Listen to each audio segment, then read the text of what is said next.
Hello, my friends. Nicholas from Super Divorce here. Very late, getting a very late start. This is a late video, late show. Boy, what a day, what an evening here. I just would like to thank you for joining me here. Um, like I said, this is a late night video, and it's like our daily workout. We've got to go live. We've got to make this happen. It has to happen once a day. Subscribed. Please do. Please subscribe to this channel. Um, Bong the gong for notifications so that you know when we go live. Like I said, we go live at least once a day. You never know what you're gonna get. Tonight we're gonna do something. Just 1 second here. Yeah, tonight on Super Divorce on YouTube, what we're gonna do is actually take a look at a random comic book, aren't we? I just need to do something real quick because this is bothering me. This is going to bother me. As I sat down over here, I realized that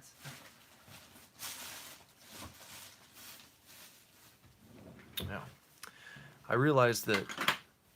the TV stand right here, the base of it, is very dusty, and I do not like that. I haven't been spending much time over in this region until last night. Spent quite a bit of time here last night drawing. Where is it? Drawing this. I drew this last night. That is Mr. Belvedere. Got one viewer here. Hello. There's Mr. Belvedere. And it says Super Divorce at the bottom. This is for Andrew, who you might know from Sequential Star Wars. It's from his Super Divorce album that he purchased way back in 2016. Our first album, Wish You the Best. We ran a promo, allowed people to pay us a little extra, and we would draw them a custom insert for the cover. And Andrew did not want his portrait drawn. He wanted the portrait of Mr. Belvedere. So that's that. I drew that for him last night. It's a fun video. Check out that stream if you want to see how I draw a Super Divorce me picture. That's what we call that when we do a nice drawing. It's a Super Divorce me picture. Mr. Belvedere got super divorced. That's what we did. So my computer is acting up right now. It's being very bad, very naughty. Let me see. Is it still going? Nope. Nope. It froze again. It froze again. Wow. Oh God. Yeah, that's. I don't even know what to do anymore. You know, I'm about at wit's end here, and God bless. I've been trying to update my Windows 10 to this version 18.03, and it won't do it. It won't work. Windows forces these updates. I found a way around it. I found a way to not make Windows update my computer, but then the problem is it stopped working correctly. It stopped functioning properly with some programs that I need to be able to use. And I've been trying to update it and get it current for about a week now. And no good. No good. Windows is trash. Windows has become garbage. Windows has become a garbage tier operating system, and I'm considering switching to Mac next time. For the first time ever. I already made the switch to Mac, to Apple with the iPhone. My iPhone 7 Plus is the first iPhone that I ever have, that I've ever had. Sorry. After being a loyal Android user for many years, and now I'm considering jumping ship from Windows because what they have become is it's monstrous. Anyway, that's not why we're here. I'm going to read a random comic book. And these have some significance to the Super Divorce lore. These are very special to Super Divorce. You see, in our music video for The Predator, which has yet to be released because it is still being produced right now, there's some very cool things being done with it. Something very, very awesome that's being worked on for that video. That's why it's taking so long. Anyway, in that video, these comic books make a very small cameo, but they're in there, and I still had them sitting in a pile in my office here. They've been sitting in a pile since I brought them home from our video shoot. Like, I don't, when was that? Like in February or March? It's been a while. Anyway, they were still sitting in one little group, and I was thinking of trying to find something to do tonight on this video. Just because I can't really use my computer right now. It's a goddamn bummer. But I got to do something. So I was like, well, this would be kind of fun. What if I grabbed that stack of comics and I just picked one and read it? Went through it live on a video. Because why not? Right? I mean, people do that. People do this kind of thing. I could do it. There's The Incredible Hulk issue 400. This is the 400th issue special. It's got a cool cover. You can tell it's from the 90s because they did this kind of stuff all the time. It's from the story Ghost of the Past Part 4 of 4. We've got an issue of Punisher 2099, The Public Enemy. We've got Wonder Woman Against Apocalypse. This is issue 103. What was this one? This Punisher 2099 is issue 17. We got a 103 from Wonder Woman. We've got a comic called Elementals from Comico Comics. This is issue 17. Two 17s. Look at that. We've got a Savage Sword of Conan the Barbarian. Number 118. We have the Savage Sword of Conan the Barbarian, issue 172. We've got Doom 2099 AD. This is issue 34. The Adventures of Superman 487. This one, we might have to do that one. Here's an Excalibur, X-Men, May of 96, issue 97. And what is this? Another Savage Sword of Conan the Barbarian, number 48. To me, The Adventures of Superman, this holiday special just jumped out to me.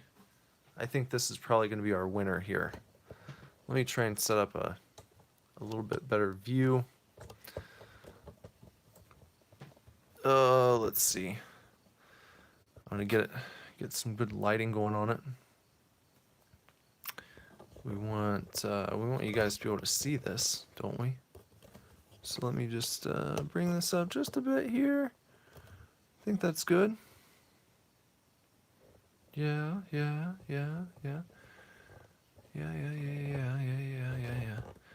Just getting this tripod put in place. There we go. That seems okay. Oh, yeah, just knock something over down there. All right, this is, let's see, let's examine this. This is The Adventures of Superman, A Happy Holidays to the Children's Aid Society from Bibbo. This is issue number 487. Here's your old DC logo. Maybe number 7 from 1992. Some additional numbering. Hello, we've got another viewer here who's joined. Hello, viewer. How are you? We were just getting ready to read an issue of Adventures of Superman, number 487, or issue 7 from 1992. So this would probably... Well, that doesn't make any sense, does it? No, it doesn't make sense. If it was issue 7 of 92, it seems like it would be a 4th of July issue, I would say. Maybe not. Okay, this is by Ordway, Grummett, and Hazelwood. They worked on it, those guys. On the front cover, we've got Superman. He's peering over the shoulder of your Billy Bob Thornton style Santa Claus right here from Bad Santa. And this kid's being a little naughty and pulling on... Well, the kid's pulling on his beard. But look, he looks like he's about to punch her in the face. Look at his fist. It's all balled up. He's about to punch this little girl right in the mush. And I think Superman's grabbing his... Look at him. See? He's so happy still. Even though this Santa Claus is about to punch this girl in the face, he's just grabbing his arm and he's like, No, no, no. No, no, no. Don't punch her in the face, Superman. Or Santa Claus. Billy Bob. You can see his finger wagging. But he's kind of got his thumb out. So it's like this. Usually it's like that. Superman's doing it like this. There's a kid swinging on some garland here. There's a big wreath. This kid's got this dude in like he's got him in a sleeper hold. The photographer, yeah. This kid is trying to choke out the photographer. This kid's swinging on the garland. I don't know how it hasn't broken off. That stuff's not very sturdy. She's got band-aids to show you that she's kind of rough and tumble. Patch on this girl's pants, so you know that she's not very well off. This kid is breaking into a present. We don't even know if that belongs to him. But I do like how they did this. They put the barcode perfectly on the side of this present box, on the side of this package. That was a good design decision in my opinion. What's in there? I don't know. The contents of this story, perhaps. That would be good. Right here, there's a little girl. She's also got some patches. She's not very well off. She's pushing this dump truck. Any other little hidden things? Oh yeah, this kid's not being nice. He's biting the photographer's knee while this kid is choking the photographer out. So this is it's a chaotic and hectic cover.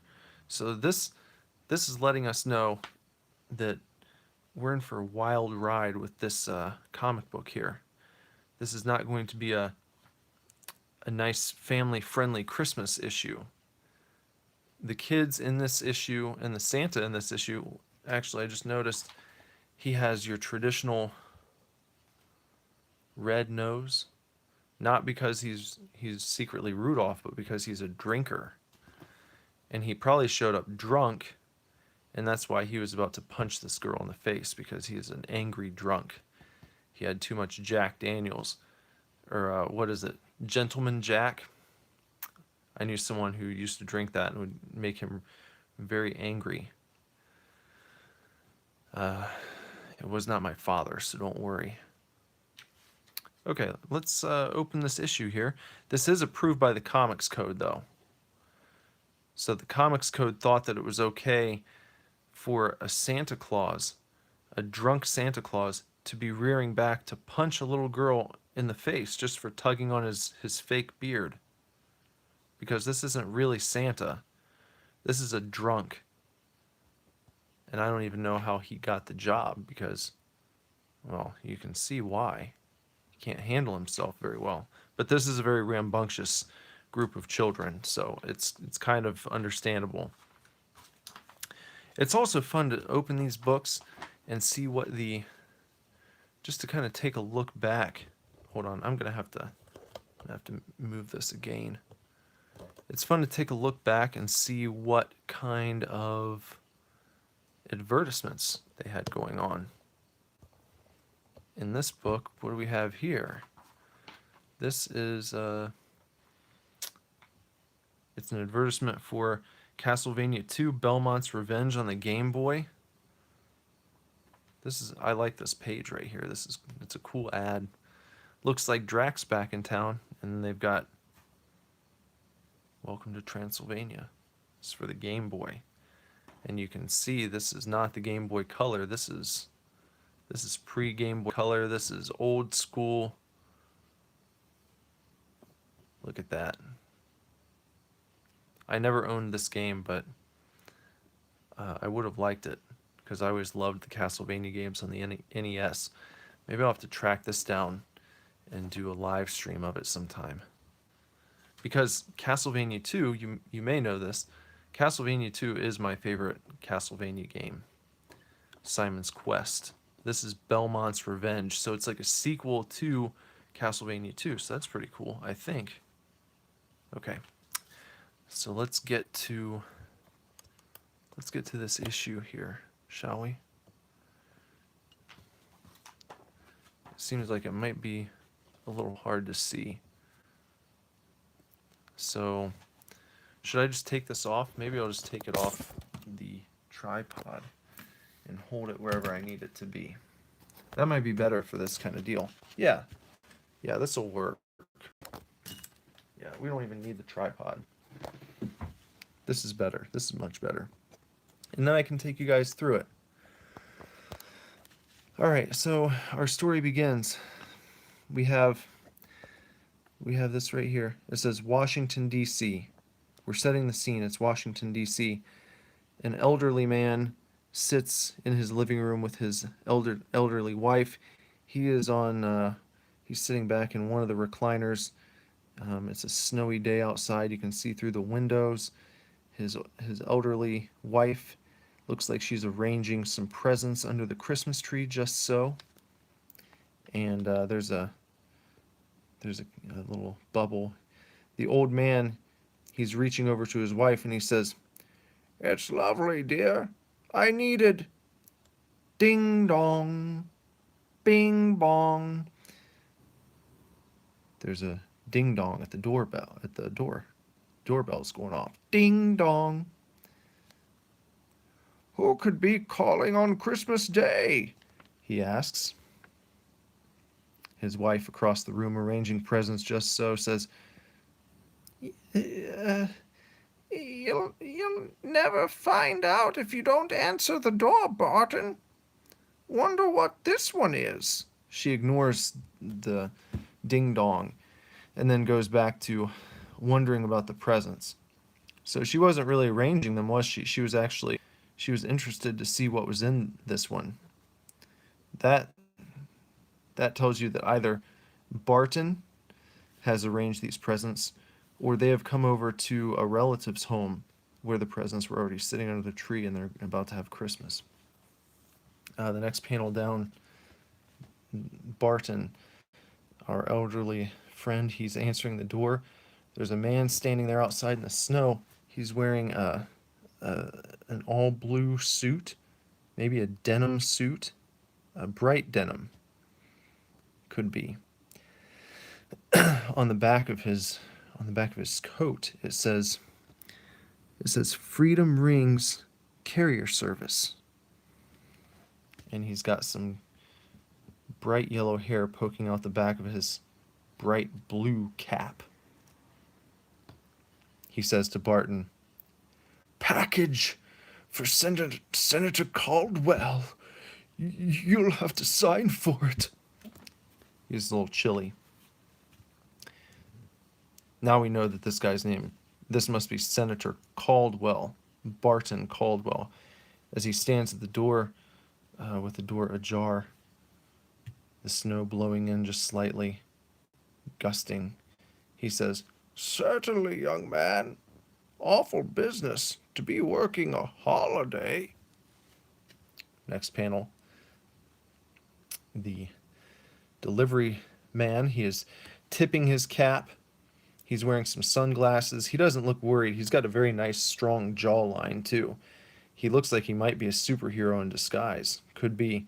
He tells Barton, "Oh, I don't mind it. The holidays, Senator." And the senator is holding a red package that he just took from the delivery man. And you see him kind of staring at the delivery guy who's tipping his cap, and he's got this smirk on his face, and it's like, this makes me wonder if he's up to something. And Senator Caldwell says, "And to you as well." We go down. His wife, from up here, she's still probably fiddling around with the presents. She says, "What is it, dear?" Senator Caldwell calls back to her, "Delivery man dropped off a package." He's looking at it. He's examining it. He looks like he was not expecting this. He was not expecting a package. And he says, "There's a card, but I'll need my eyeglasses to read it." And then you get a shot of the box and his hand flipping the card over, and we can read it though.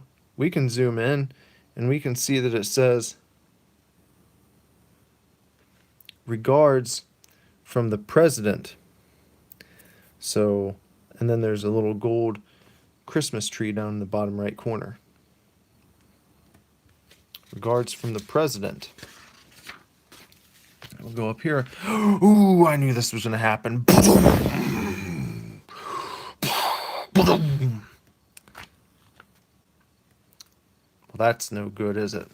Look, here's the whole page. There was an explosion, guys. He shouldn't have opened it. You've got badoom stretching from the top left of this page all the way down to the middle right. And Senator Barton's entire home was just blown to smithereens. You can see the clouds going up towards the sky here, the smoke clouds. You've got, explosions going this way and that. You've got shrapnel, pieces of wood flying all over the place.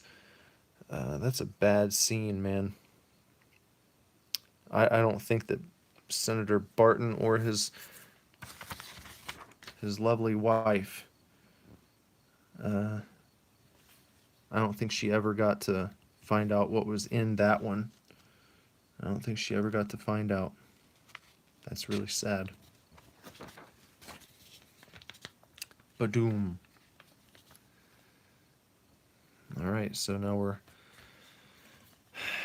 going somewhere else. Now we're gonna meet maybe we're gonna meet this guy from the front cover, our Billy Bob Thornton character. So this I think is being spoken. I'll give you a little spoiler. I think this guy right here, the elf, he's going to be talking first. The elf says, I mean, if I have to wear this brownie outfit, the least you can do is wear that Santa beard."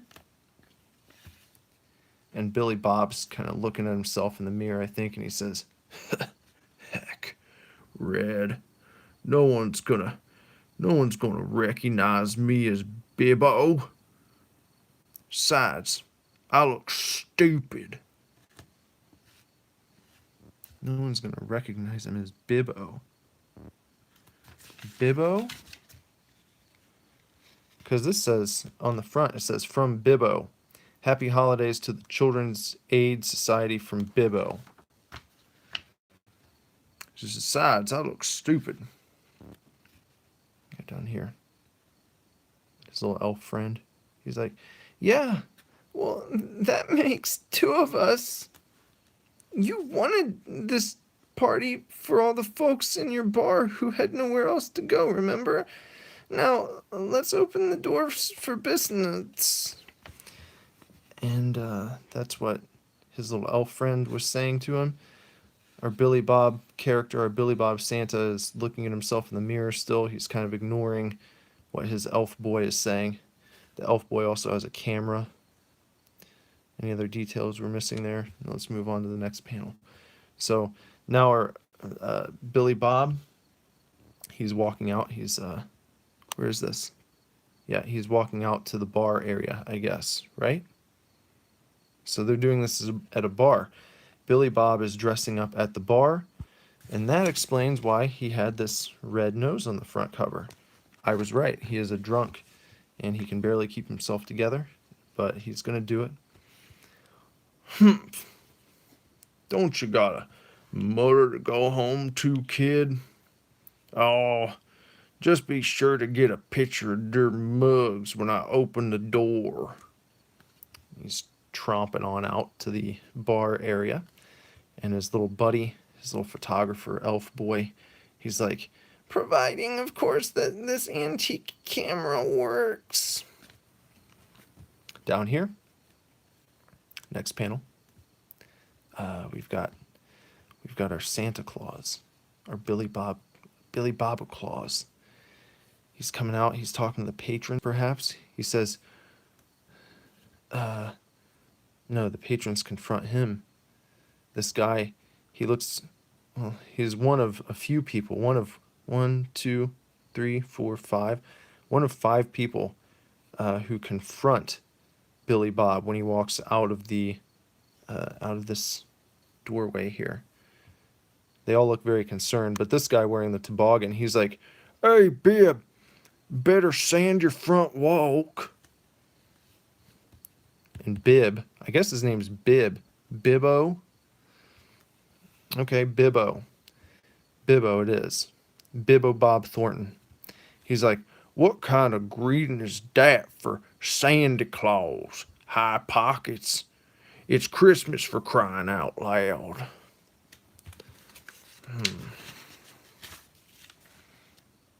And then we get the title of this comic. It says, Christmas in Suicide Slumberland.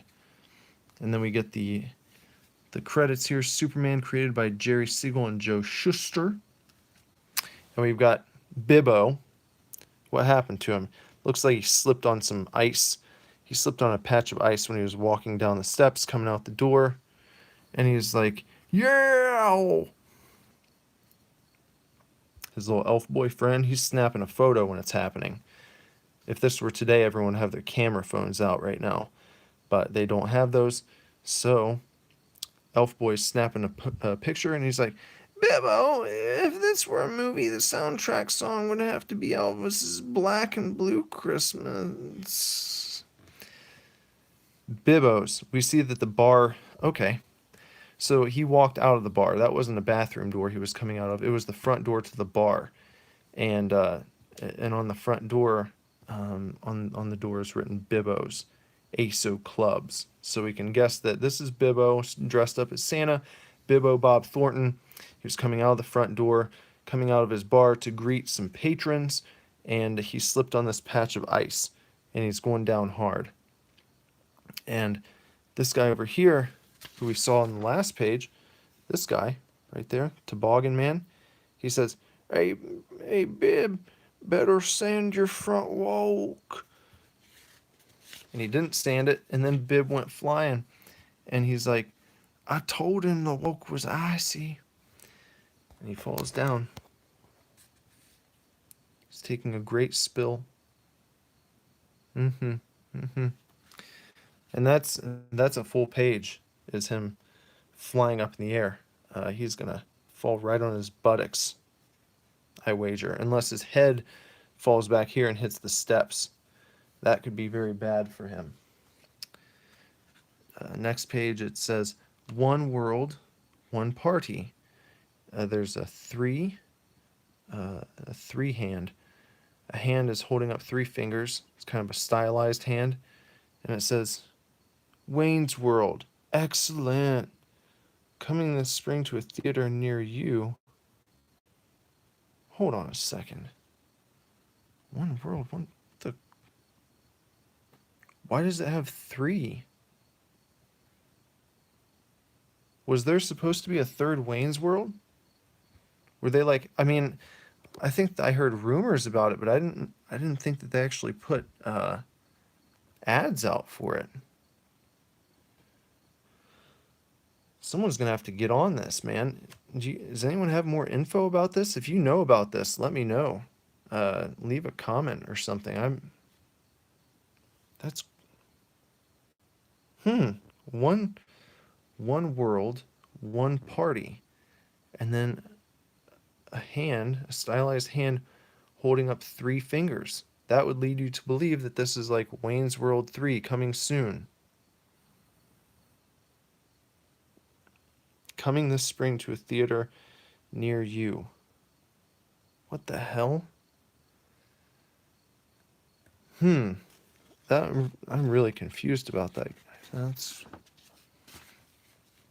the next page is an ad for, it says get all the action.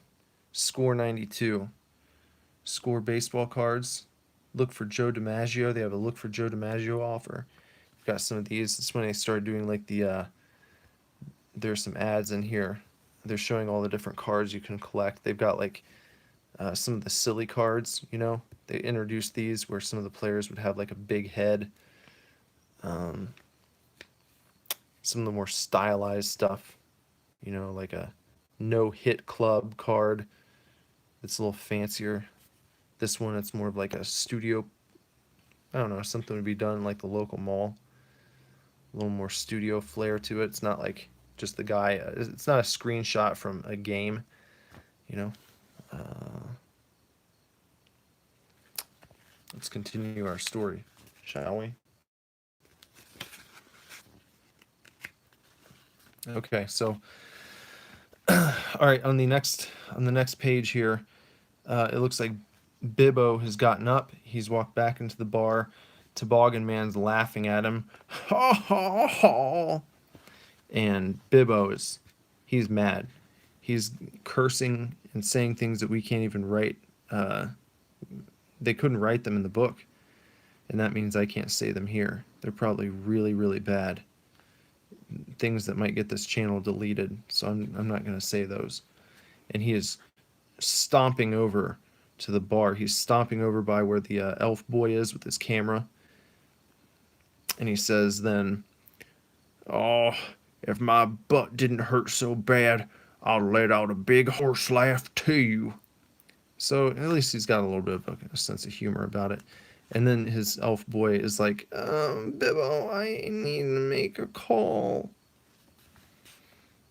And Bibbo says, say hi to your mother for me, Red, but make it quick, 'cause you got more pictures to take. Does he have pictures? Like pictures of beer because they're in a bar? Or pictures, photographs? Could be a double meaning. And then the elf boy, we get a close-up of him, kind of like a side profile, and he's looking over at a payphone. And he says, Bibbo knows I'd never mention him or this bar to my mom. Well, I think he was joking with you, elf boy. Then he walks over. Elf boy's dropping a quarter into the payphone, and he's like, it wouldn't fit in with all the lies I've been feeding her this past month. This kid's weird. And now elf boy is holding the phone in his hand. He's looking past it. He's holding the phone out in front of him, but he's not looking at it. He's kind of looking past it, like he's thinking about something. And he says, she just thinks I'm doing just great, traveling all around the country on photo assignments for the Daily Planet. Just as well that Mom's line is busy. I'd be way too tempted to tell her the truth. So that's what he's thinking about. He doesn't want to tell his mom the truth. And so he's He's in color. We get him kind of stamped on the bottom left in color, and then kind of behind him, we've got 3 panels that show some, I guess, a flashback of what's been going on in his life recently. And it's kind of like it's like in a gray, no, not gray. It's just really washed out to kind of show you that he's remembering. It's a flashback. And he's like my first job, I lost my job at the newspaper. And he's sweating, looking very worried, probably holding his termination papers. And then over here, behind him, you can see Clark Kent and Lois Lane staring at him from behind. And they look very concerned. They look like they're sad for him. Next, I got booted out of my apartment. And it shows him, he looks really, really, really sad. He's holding a rucksack over his back, and he's walking out into the rain. And it looks like his landlord is just growling at him. Oh, the Obi-Wan has saved the day. He said that the 3 fingers were meant to look like a W. See, I was going deeper with it. I've been trying to crack too many Star Wars codes. So I was thinking symbolically.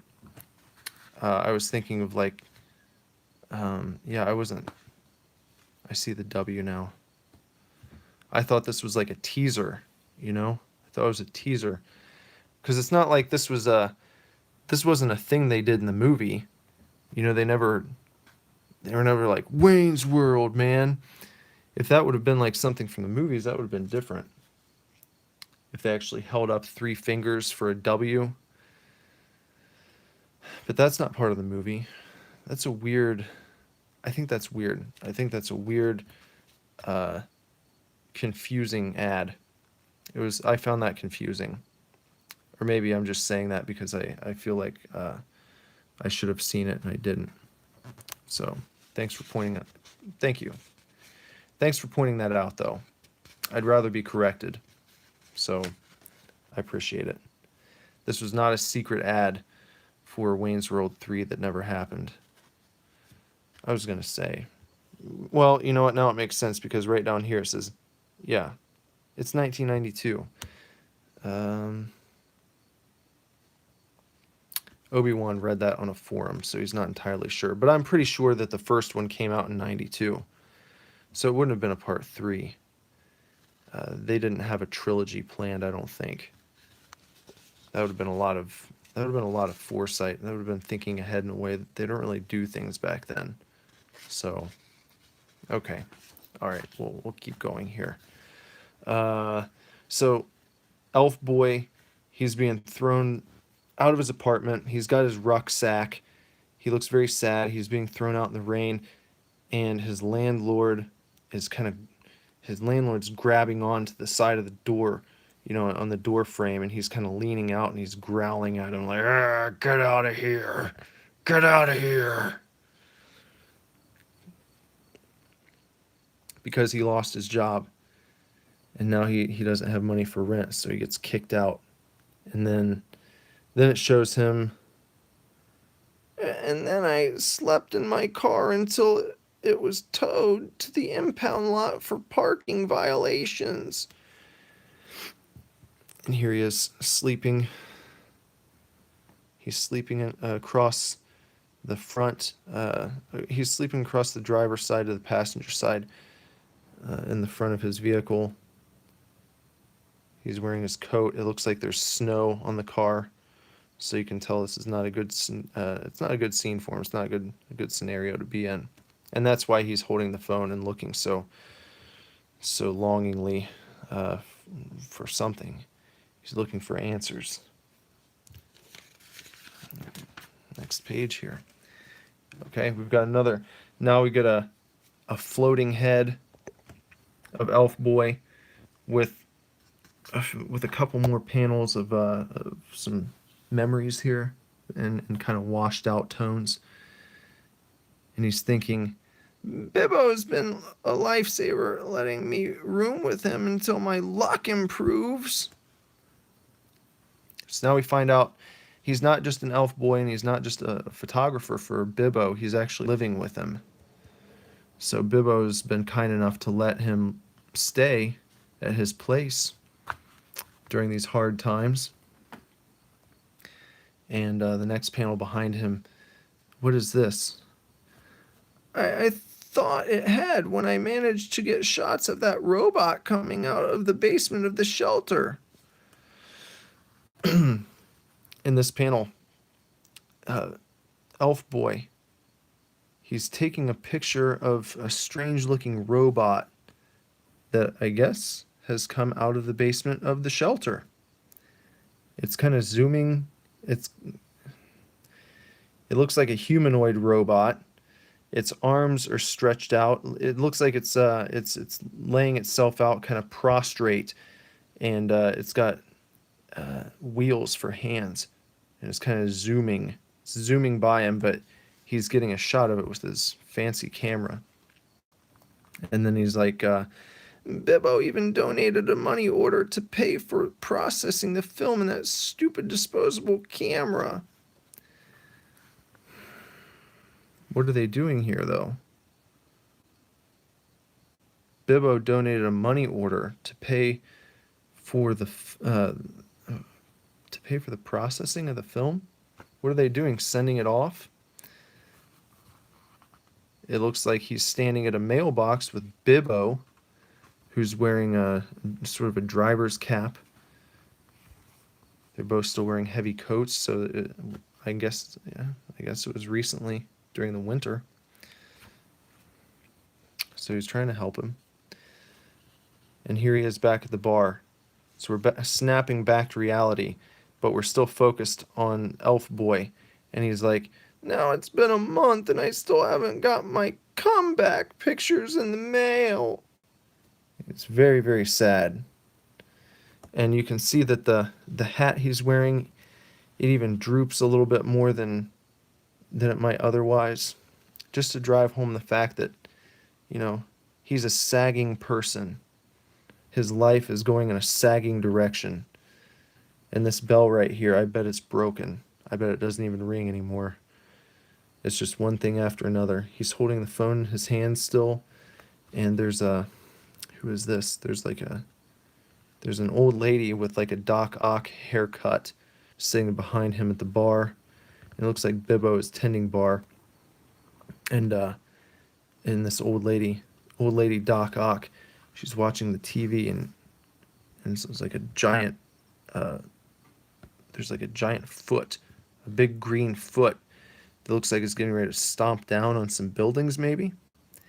And this old lady, she's like, "Hey, looky here." She's clearly drinking a beer. And then in this next panel, maybe we find out that it's not actually an old woman. It goes from looking like an old lady Doc Ock to just like a middle-aged man with a blonde haircut. And so his voice has to change now. And he's trying to get the attention of Elf Boy. And he's like, "Red, you're a TV star." What, Barney? Elf Boy says as he hangs up the phone.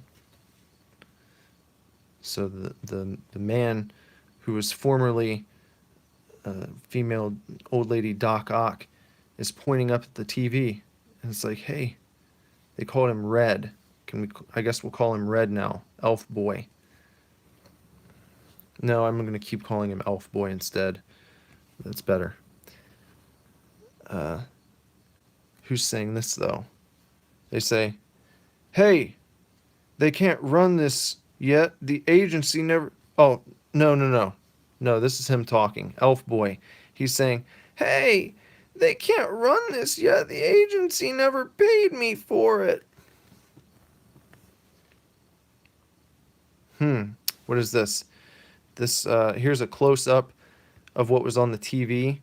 It's like a big green reptilian humanoid foot stomping down on a city, getting ready to stomp down. And it looks like this might be a newscaster bubble or something, or like an advertisement bubble. Like someone on TV is saying, "Don't be crushed by false claims from tired old dinosaurs saying they deliver hot, fast, and fresh." Go up top here. "With them, by the time you get your pizza, it's already cold. Well, now there's a new kid on the scene who's out to crush the competition. And his name is Titano. If it's not there in 15 minutes, it's free." Okay. So let me explain what just happened there. The ad, that voice was going over an advertisement, and it shows a big reptile man towering over a city, and he looks like what does he look like? He looks kind of like the lizard. No, he's not really like a lizard. He's kind of scaly.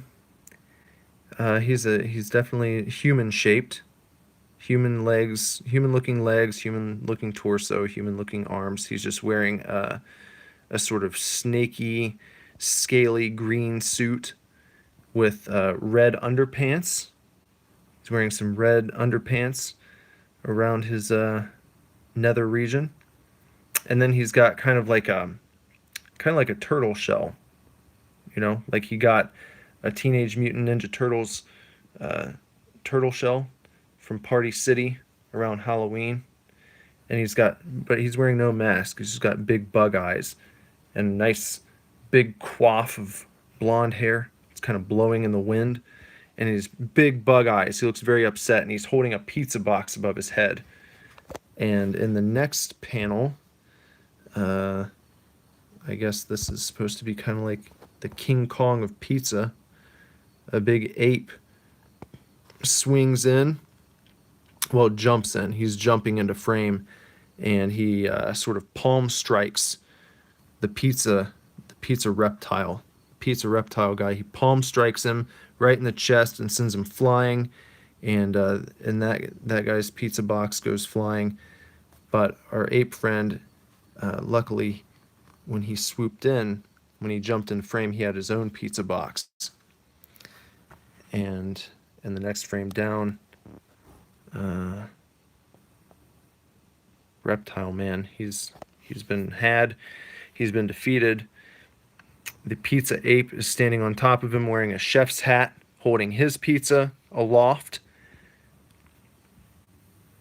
And the announcer, I guess, is like, "How can you beat such a titanic offer?" Reptile guy says, "Carla Bunka?" And that's the ad. So I guess maybe this kid, maybe Elf Boy, put this ad together, and then they didn't pay him for it at the pizza place. Maybe that's how I don't know. Didn't really say that, did it? His redemption was trying to get shots of this robot. Didn't really say anything up to this point about him shooting commercials for pizza places. Okay, well, let's continue. Okay, we're going to drop in on Lois Lane and Superman. And they are watching the Titanos pizza commercial. And Superman's like, "Olsen?" And Lois Lane is like, "Giant turtle?" Okay, so is this Superman had that kid. I never really read Superman, but I know about this kid, Jimmy Olsen. Is that who this is supposed to be? Elf Boy? Is Elf Boy Jimmy Olsen? He could be. I'm guessing that's what it's supposed to be. Is Jimmy Olsen wanted to make pizza commercials. That was like one of his passions in life. And that's how they knew when they saw it. They were like, "Oh, that's something that Jimmy Olsen would make." Okay. And then, yeah, so then the announcer's like, "Now back to our holiday presentation of the Bells of St. Click." He's had enough. Clark turns the TV off and he says, "Good heavens, that was Jimmy." So it must have been Jimmy. And Lois says, It seems he found a job, Clark. I I sent a card for him to his mother's address. We'd both feel better knowing he's with her today, of all days. Clark says, "You're right, Lois." They're very, very concerned about this situation. Very concerned. Then they say, it's time we called Sarah Olson concerning Jimmy." One of them said that. I don't know which one. It's on the next page. It's in a little bubble. Not a bubble, it's in a box. It's in a box set against the silhouettes of some buildings, some snow's coming down. And in another box, it says, "I'm so happy we're together, Lana." I don't know who's saying this. Some people having Christmas. They're clinking. We get a close-up of some eggnog glasses clinking in front of a nice Christmas tree. Looks like they might have... Are, I, Are these supposed to be like the little popcorn strands when people strand popcorn up around their tree? I think that's what it's supposed to be. It looks more like insulation, like some foam insulation that they sprayed all over their Christmas tree. Could be that, or maybe some sort of larva. It doesn't look very appealing, but they're clinking. They're clinking their little glasses there. This person says, "I thank God every day your apartment roof collapsed." Well, that's not a very nice thing to say, is it? And then the other person looks like coming from the lady's side. You can guess this is a lady's hand over here on the right and a man's hand on the left. I'm being a little presumptuous, but that's just what I'm guessing. From the lady's side, I think it's saying, "That's a pretty lame toast, Peter Ross, but I like the together part." Okay. So this guy, I recognize him. Do you? The guy on the left, the man who is clinking. Do you recognize him? I think we could find him. Let me see here. If we just go back a few pages. Oh boy. Yeah, quite a few. Back to the very beginning. Look. I'd right here anywhere, guys. There he is. That's the delivery driver. This is the Freedom Rings courier man who was in his blue denim suit, who handed Senator, what was it? Senator Caldwell. Handed Senator Caldwell the package that exploded and blew up his home. Right there. Ba-boom!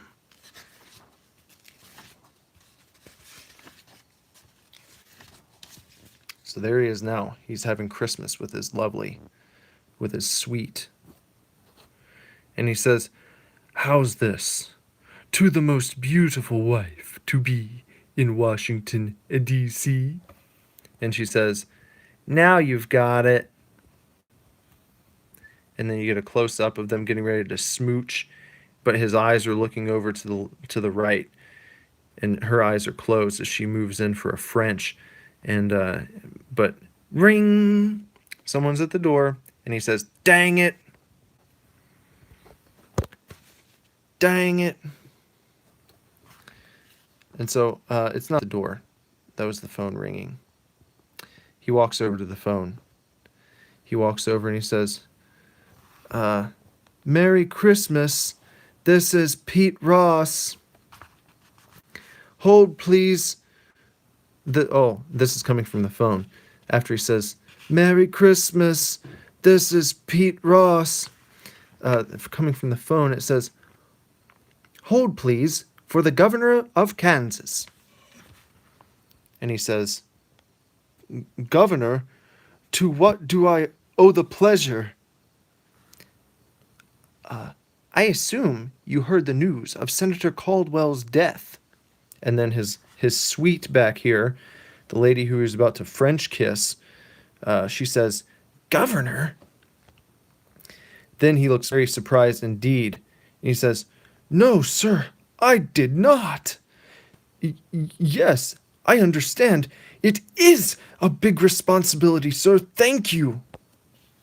And his lovely lady says, "Pete, what is it?"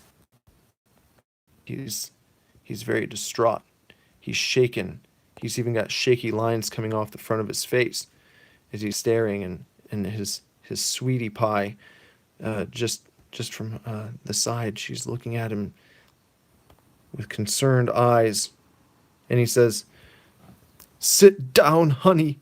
Senator Caldwell has been killed, and that's not all.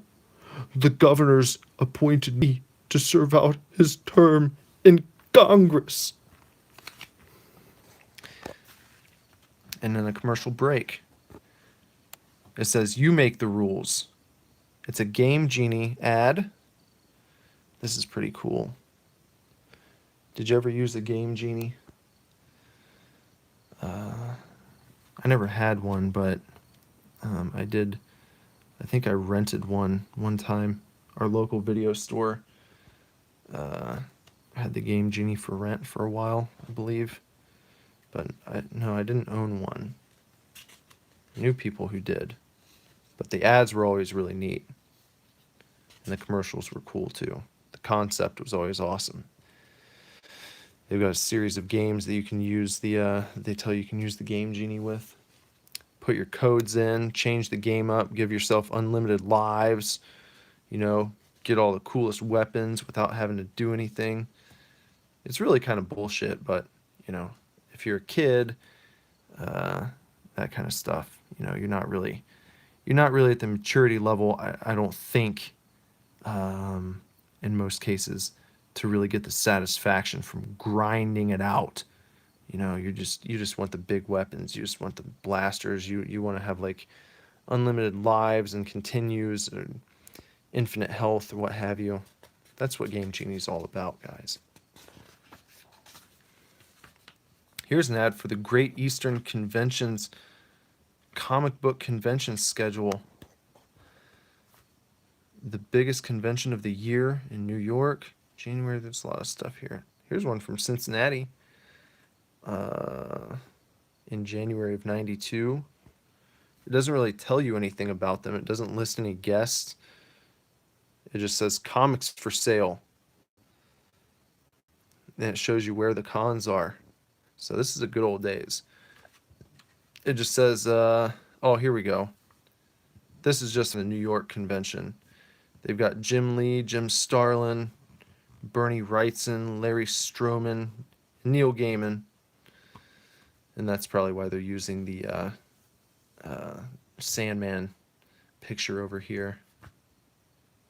Lots of guests. But all for these other ones, they don't give you any of the guest names. They just want you to show up. So that's about that. How about that? Oh boy. Look at this, guys. We're only on page 9. I've been doing this for like an hour. What is this? How many pages is this? This book is 21 pages. No, I can't be. I haven't gotten through that much. I don't know if there's any way that this... Am I good? I don't know. We'll try. I'm going to have to pick it up here. I'm going to have to pick up the pace. All right. Okay, we got this next page with this guy. Who is this? I'm not a big DC fan traditionally. The first DC books that I really read were in the Blackest Night storyline. So I'm not familiar with a lot of DC superheroes. I don't know who this guy is. So if you know, by all means, feel free to tell me. for now, I'm just gonna call him Starman, because he's got a star affixed to the center of his chest. He's wearing a yellow cowl, and he's got a white star on his chest. I don't know who this is. He's very muscular though, and it looks like he's creeping around outside somewhere. And he says, "Satellite, do you read me? The DC Special Crimes Unit is combing through the debris." I know that says debris. "Of Senator Caldwell's home. Before they showed, I was able to gather my intelligence without disturbing the crime scene, so..." "What say we hightail it out of here before we step on any toes?" He's got some breath coming out because it's very cold. There's a chopper flying by, and it says, "Looks like 6 men are down there now as well." There's a guy, man, I'm guessing, flying across. It's just like a silhouette of a flying man. The chopper, there's words coming from the chopper, and it's like, "We definitely don't want to step on their door." But he's looking up, and he looks concerned, and he's like, "For the love of Mike, what have we got up there? A copter that makes no sound and a flying man?" Yeah, I guess that's what you got up there. And then this person, another member, maybe of the SCU. No, who is that? Is that Clark Kent? That might be Clark Kent. He walks up to the SCU guy, and he's like, "No, no shooting. We'll track them on radar." And the SCU guy's like, "May be connected to this case." And then there's a reporter. Typical camera pointing at the reporter kind of panel here. And Clark Kent in the background, he's kind of far away. You can hear him. You can see him saying, "Let's not give the networks any more to report on." Maybe that's Clark Kent. Could be someone else. I don't know. Here's the reporter. What's she saying? "SCU's Captain Lewis confirmed the use of a high-tech explosive device in the blast that killed the senator and his wife." And she's got some cold breathy coming out here. She's very cold. Her hair looks nice, though. She says, "Authorities have not indicated whether any suspects exist, but will keep you updated as developments occur." They're at the house. They're at the senator's house that got blown up. We're going to go back to the bar. Back to the bar here. Here's our friends. What's his face? Bibbo, Santa Bibbo, and Elf Boy. There's the reporting from the crime scenes on the TV. There's a guy, and he's like, "Probably one of those crack terrorists that done it." And then Elf Boy's like, "That really sucked all the holiday cheer out of me."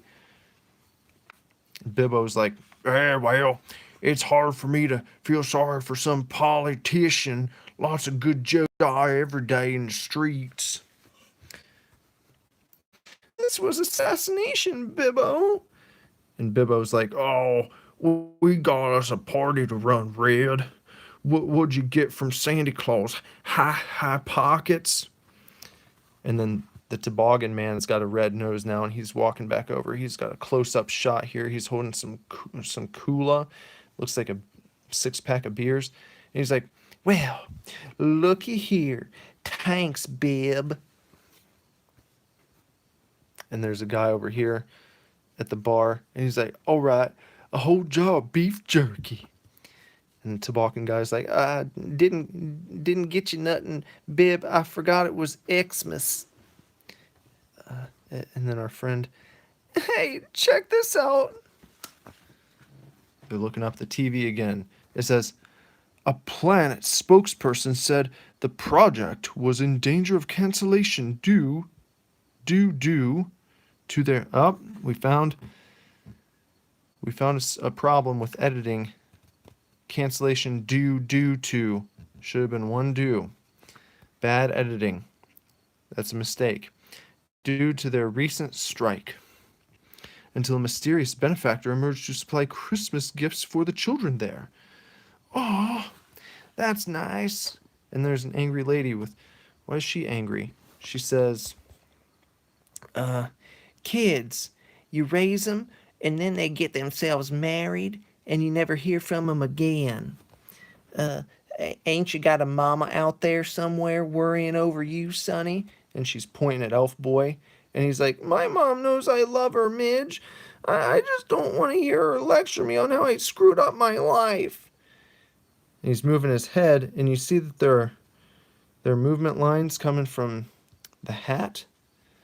But like I said earlier, I think the little bell on the end of his cap is broken because there's no sign of jinglies coming off of it. I think this bell is broken.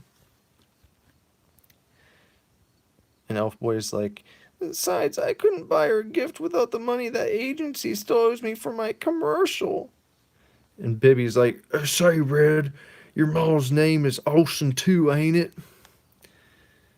Sure, you big dope. What's it to you? He's getting a little sassy with Bibbo. And Bibbo's like, don't get your shorts twisted, kid. I'm just asking. And then the one African American gentleman holding a beer, he says, hey, Bib, don't that children's aid place got a lot of needy kids? And Toboggan guy's cracking open a beer and he says, why don't you and Red pay him a visit as Santa and his aid elf?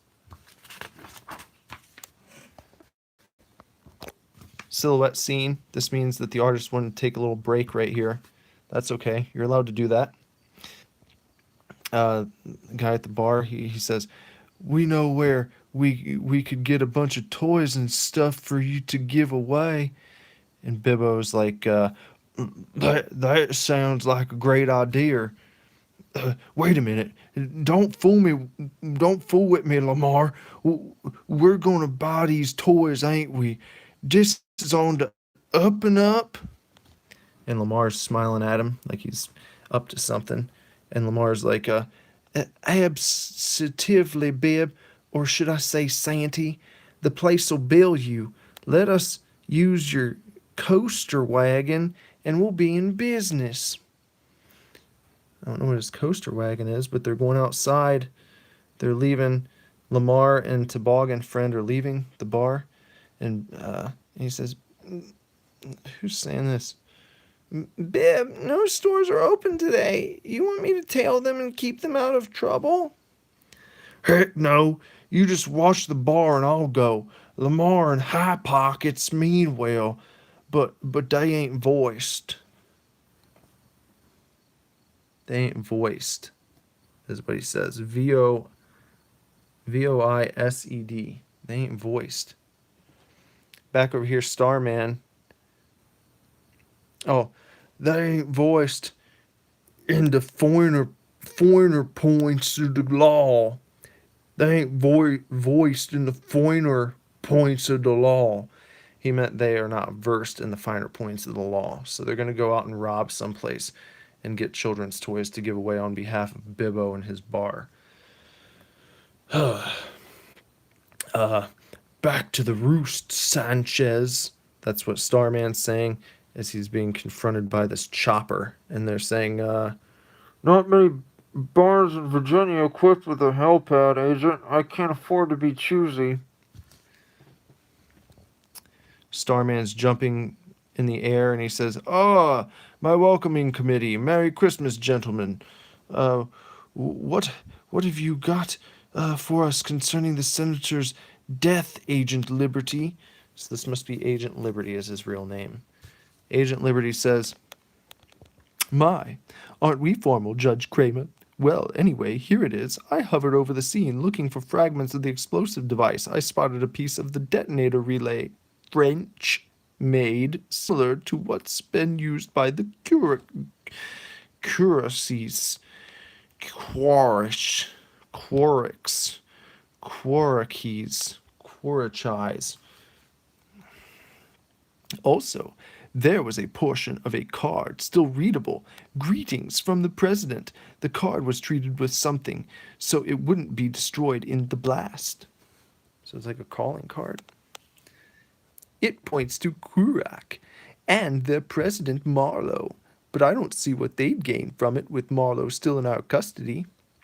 It's terrorism, retribution for the United States partner, Senator Caldwell, blah, blah, blah, was outspoken critic. Senator, Senator Marlowe. Senator Caldwell was a critic of the terrorists. Okay? That's why he got blown up, apparently. Okay? Kramer, Harriman, if you excuse me. Alright. Agent Liberty's leaving. I'm going to try to enjoy the rest of this day. And then Superman's flying. This is the first time Superman appears in the book, in the flesh, not on the cover. Okay? He says, Jimmy's mother seemed confused as to why Clark wouldn't know that Jimmy was in Chicago today on an assignment for the Daily Planet. He never told her he lost his job at the paper, evidently, nor that he had fallen on hard times. I can't believe he didn't try to reach out to me or Lois for help. What was he thinking? His apartment's empty too. This has gone on long enough. I've been too wrapped up in my own problems. What, like saving the world? You were probably saving the world. It's okay, Clark, to not be concerned with what whiny Jimmy Olsen's up to with your little elf boy. He's hanging out with Bibbo anyway. He's fine. Bibbo's giving him a place to stay. He even paid for him to send his little pictures out in the mail. You know? And then Superman zips off. He zooms out of the frame and across the sky, and he's just represented by a big red streak there. He says, I'm going to find him if I have to tear Suicide Slum apart brick by brick. And he's flying through the city. No sign of Jimmy yet. Well, I guess crime takes no holidays. And down here, who does he see? Man, my hands are freezing. It's Lamar and it's Toboggan Guy from Bibbo's bar. And they are getting ready to break in to, I bet it's a toy store. Superman comes down from behind, from the air, lands behind them, and he says, having trouble, gents? No, thanks. We almost got it. Ring! Toboggan Man has made the famous Metal Gear. No, it's not the famous Metal Gear. That would have been an exclamation. But this is a question mark, so it's similar, though. Similar aesthetic. It's similar. It's a similar thing that happened. Superman then is floating there behind them. He says, I hope you appreciate the trouble you're in. I mean, breaking into a toy warehouse on Christmas Day. And Toboggan Guy's like, oh, geez, Superman. We needed toys for Santa Claus to give the orphans. We was even going to pay for them. That's what Lamar was telling him. And Toboggan, they're both looking very scared. And Superman's, he's breathing out some breathies there, some cold breathies. And the snow's coming down. It's nighttime, gray night sky, back alley. All the fixins here. And he's also clenching his jaw, it looks like, as he stares at them. Lamar or Lavar, whatever, what was it? I don't remember. He's holding his hands up. He's like, no, please. And Superman says, I'm sorry, but you'll have to tell it to the police. There's a fair bit of damage done to that door. And he's kind of smirking at them now. And then someone saying, hold your horses. Hold your horsies. One word. Oh, so now we know who it is. So, all right, let's try this again. Hold your horsies. Bibbo, what's this got to do with you? Have you taken in orphans now? These clowns is telling the truth. Only they wasn't supposed to steal no toys. We got the idea to play Santa Claus for the kiddies at the orphanage. These bums don't mean no harm. Uh, can't you see your way to letting them go? I'll pay for that door. Here's a close up of Bibbo. It looks like he's got really bad cauliflower ear too. Wonder if he used to be a wrestler or an MMA fighter. He's got a big, nice, strong jaw. You know, he's not a man of slight stature. He just seems like a dummy. You know, his buddies in the background, as the snow comes down, they're looking very defeated and sad. They're thinking about what they've done. They realize they had good intentions, but this was not the thing to do on Christmas. This is not the way to get toys for the children. Superman says, they may have left their brains at home, but their hearts are in the right place. Lois Lane sent the Coates branch of the Children's Lois Lane sent the Coates branch of the Children's Aid Society some wreaths and decorations. In Man of Steel #8, still on sale. Great. But I'll bet they could use someone to play Santa. Then, then, then you'll let my pals go? Better than that, I may be able to solve your toy shortage with a phone call. Okay, and they're standing there bewildered in the snow as Superman walks away from them. And then he goes over to the payphone and he's like, hi, it's me. Can you get the leftover donated toys onto the planet's rooftop in the next half hour? Great, bye. Bibbo's behind them talking to his buddies, and he's like, here, High Pockets, I'll bring you some hooch to warm you guys up. Toboggan's over there, and he's got the flask, and he's like, you're right about Superman, Bib. Commercial break. Got some more ads here. This says Fun Factory, Department 101, Super Gifts and Gimmicks. Super Gifts and Gimmicks. Got lots of gimmicks here. I wonder what the best gimmick is. I'm just going to find the best gimmick and I'll show it to you real quick. What's the best gimmick?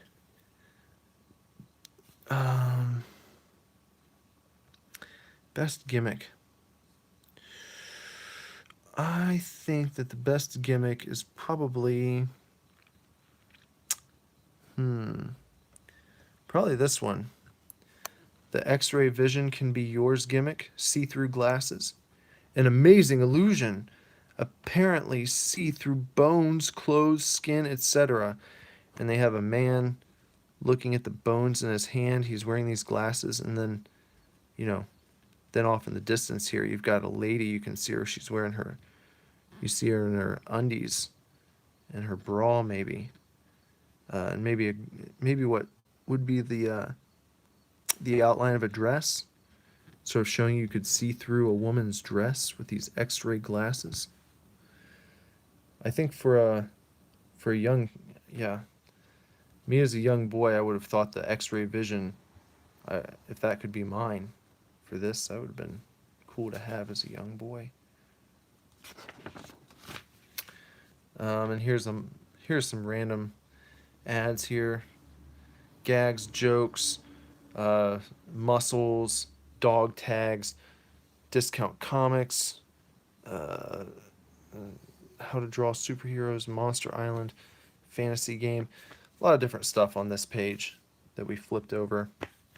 Back to our story here.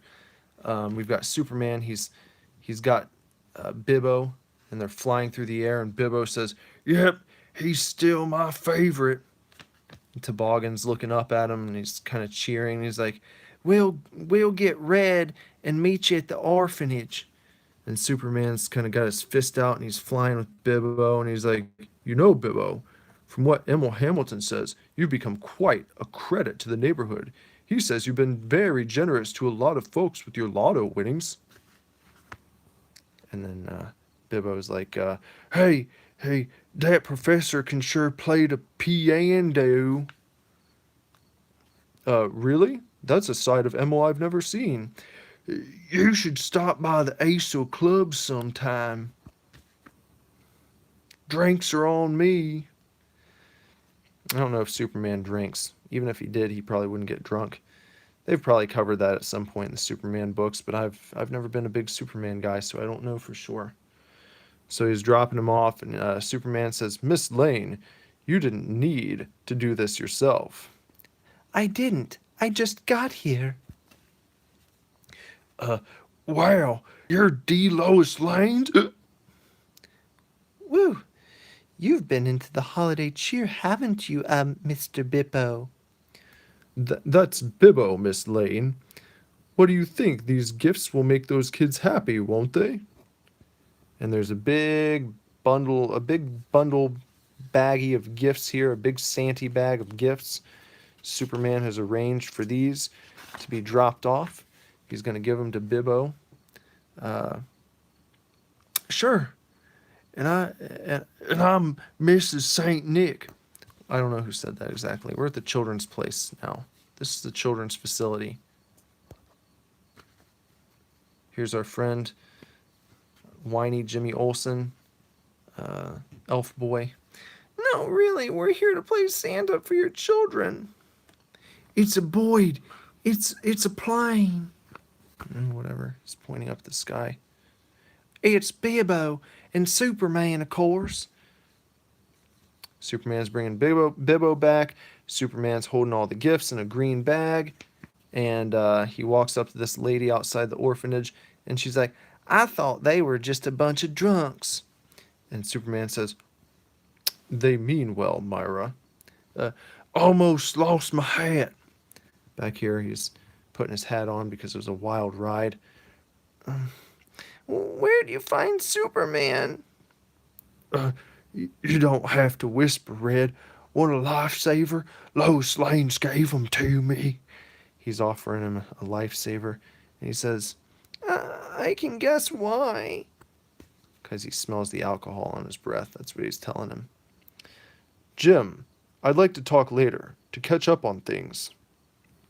Jimmy says, well, sure. You're not mad at me, are you? Not at all, Jim. It's just that all of your friends were worried about you, including me. And a bunch of kids are sitting around watching Looney Tunes.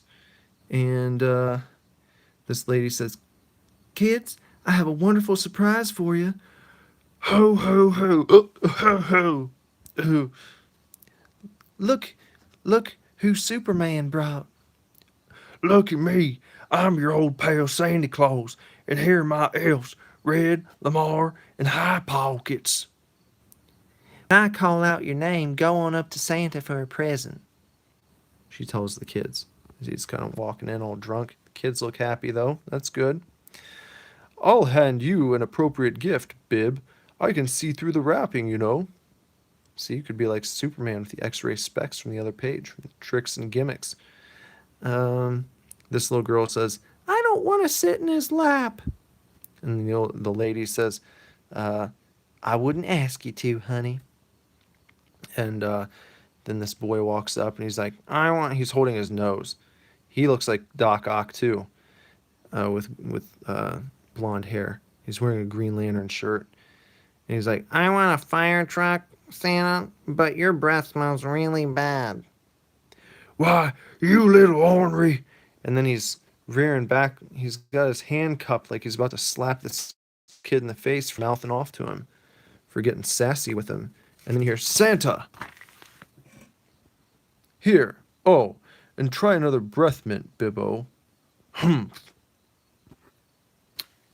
So, hands him that, whatever. Heather here is afraid to sit in Santa's lap. Oh, Bib, I mean, Santa Claus ain't gonna bite you. What do you want for Christmas, sweetie? I want a baby doll.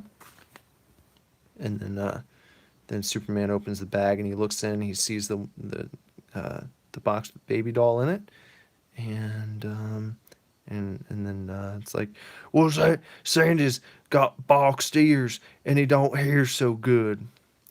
Got it right here, Santa.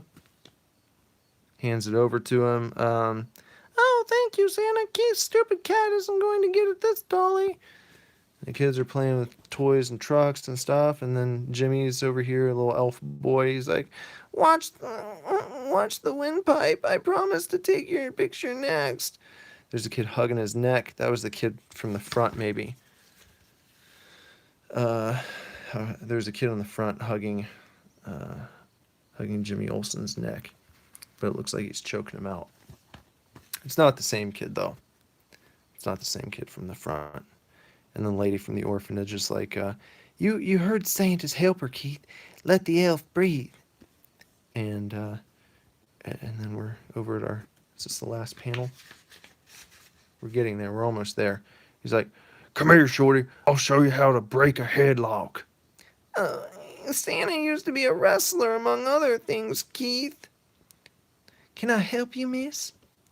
They look back. Someone's walked into the room. Superman is like, In this page, they actually forgot to color his, symbol on this one. It's just all blue. They forgot to color the symbol on this one. It's too bad. We've got a little break in the action here. What is this?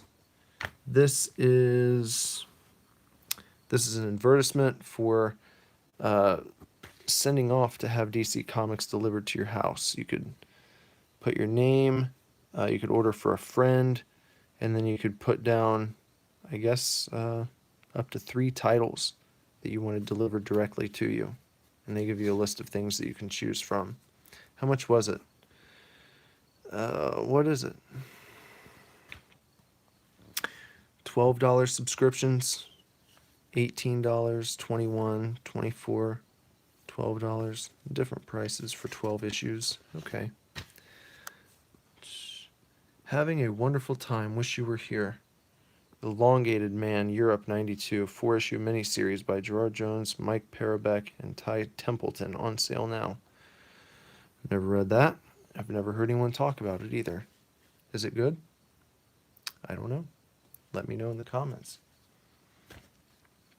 So here's this lady. She's walking in. She's got white hair. She says, Jimmy, I saw what you and your friends were doing, helping these children celebrate Christmas. And Jimmy's like, how did you find me? Ain't you gonna say hi to your mother, Red? You told her? Santa, or should I say Bibbo. Did I recognize his voice from our telephone conversation earlier? That's what his mom said. And Superman's looking over at them talking, and he's like, And she says, don't. I don't have a good voice for her. Don't be Don't be mad at your friends, son. They know you didn't want me to see you down on your luck. Yeah, she's got a quivery voice just like he does.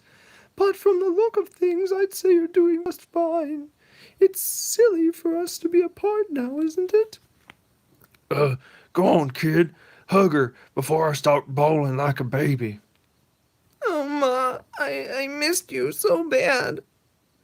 And Superman's like, yes. And then some more silhouettes of the artist there. There's a lot of love in this room. Amen to that. God bless you all. And then, this is the best Christmas we've had here in a long time. Now we're back at the house of, well, it's probably an apartment of Lois Lane and Clark Kent. And says, these past few days have really reminded us that the spirit of Christmas is in the giving, not the receiving. You wouldn't believe the joy on the faces of those kids, Lois. This Bibbo character surprised me. I guess you can't judge a fellow by the way he looks. He not only played Santa, but reunited the Olsens to boot. I'm so happy that Jimmy and his mom are together again, says Lois as she leans her head upon the ample chest of Clark Kent.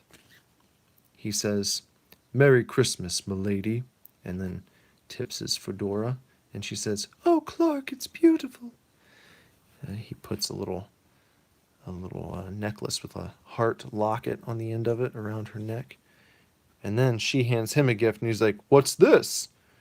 And she says, "It's a pullover sweater, Mr. X-ray Vision." What? He's befuddled. And uh, then she says, "Would it be better if I wrapped your gifts in lead? Merry Christmas, honey." And that's the end of this one. And then it gives us next week. Next week, action number 674 is the prologue to our next blockbuster 6-part crossover in the Superbooks Panic in the Sky, featuring the return of old friends, old villains, and more guest stars than you can shake a stick at. Need we say more? We do? Okay, then, here's the letters page with next issue boxes. And then they called it cryptograms, like KRYPTO grams. Cryptograms. That was the letters column. I'm not going to read those, but there they are. You see them, they're there. In the final page, there's a Three Musketeers adventure, number 3 in a series. It's like a Three Musketeers comic, but it doesn't look interesting enough to read. So I'm going to close that. And then on the very back, there's a Smash TV advertisement. That's pretty neat. It says, the coin op game of the year is now the most action-packed NES game of all time. And Smash TV is awesome. It's a lot of fun, and everyone should play it if you've never played it before. I'll have to do a stream of Smash TV sometime. That'd be a good one. Be a good one for doubling up. That's the Adventures of Superman 487. The Happy Holidays to the Children's Aid Society from Bibbo issue. I hope you looked forward to that. So, there we go. This is what I do when I can't come up with anything on the computer because my computer's not working. So I hope it's okay that I read you this comic book. What else do we have here? Hold on. Hold on a second.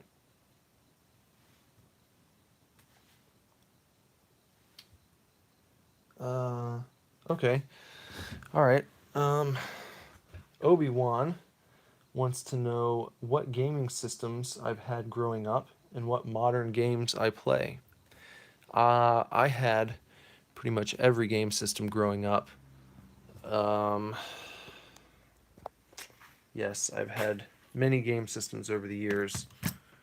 I've had the NES, that was my first game system. I had the Super Nintendo. I had the Sega Genesis. Then I had the Sega CD. I had a PlayStation. Had the N64.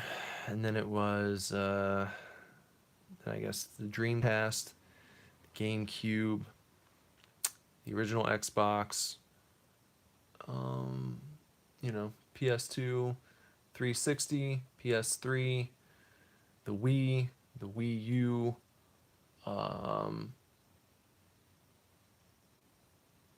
the Xbox One, the PS4, the Switch, and then I went back and I actually picked up a Sega Saturn a couple years ago.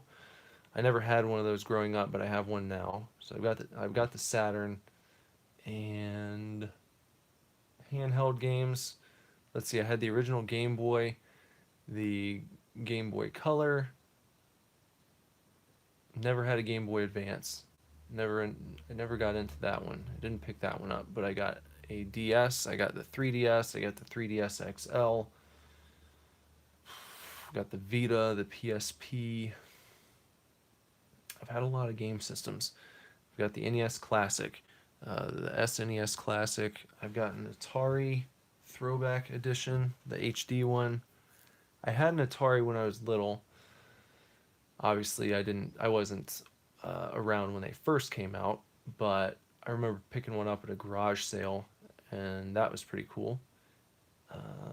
Another early game system called not the Intellivision. Oh boy, I can't remember. The Odyssey, that was it. The Odyssey was another one. Do I play much handhelds? Not so much. I prefer to play sitting down, like, you know, in front of a console or on the PC. I am a big fan of PC gaming, especially for first person shooters. I don't think that a controller can, it just can't even come close to the precision that you can get with a mouse and keyboard. Not that I don't play any first person shooters on consoles with a controller, but if I had my choice, it would be nice if they just released a mouse and keyboard for like every console. They wouldn't do that. They've said that mouse and keyboard users have an unfair advantage against controller users, and you know I wouldn't argue that. I wouldn't argue against it. I think that's true. Just, I mean, you think about it, you can get a lot more accuracy using your entire hand to move something than just your thumb to twiddle a stick. So it's not too surprising they know that that would not be competitive. Let's see, what'd you say? Obi-Wan said he bought 2 Game Boy Advances and 2 Pokemon games recently so he can catch all 151, which he never did when he was a child. Yeah, I never did that either. I had Red and Blue on the original Game Boy, and I never went past that. I picked up, which ones? Sun and Moon, I think, on the 3DS. The problem is I didn't play them enough. It's not that I dislike them. I just, when I had time to play video games, I will almost always gravitate to games that I'm playing on console or PC these days. And I don't know. I got really into Street Passes for a while with my 3DS, as silly as that was. I used to like go around to different places just to get Street Passes. That was kind of a fun little thing to do for a while there. Um, but yeah, overall, not really huge on handhelds. I always get them because I think they're cool. Uh, what else? I mean, the Switch is kind of a handheld, and I play that. Mm, I haven't been playing it much lately, but when I first got it, I was playing it quite a bit. I would say that my use of the Switch kind of died down after I beat Breath of the Wild. Picked back up when Mario Odyssey came out, and I don't know.